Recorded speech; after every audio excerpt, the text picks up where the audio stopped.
গাজায় খুব শিগগিরই আন্তর্জাতিক বাহিনী মোতায়েন করা হবে, জানালেন ডোনাল্ড ট্রাম্প।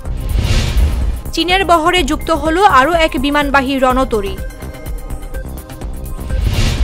আব্রাহাম অ্যাকর্ডে এবার ইসরায়েলের সঙ্গে হাত মেলাচ্ছেন কাজাখস্তান, তবে অনড় সৌদি।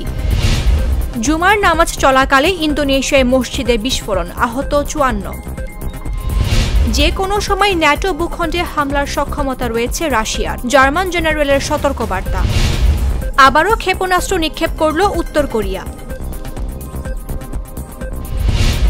অস্ট্রেলিয়ার মেলবোর্ন বিমানবন্দরে পাওয়ার ব্যাংক বিস্ফোরণ, একজন দগ্ধ। আবারও ক্যারিবিয়ান অঞ্চলে মার্কিন ক্ষেপণাস্ত্র হামলা, নিহত 3। সিরিয়ার প্রেসিডেন্টের ওপর থেকে জাতিসংঘের নিষেধাজ্ঞা প্রত্যাহার। এবং কারিগরি ত্রুটিতে দিল্লি বিমানবন্দরে ফ্লাইট বিলম্বিত।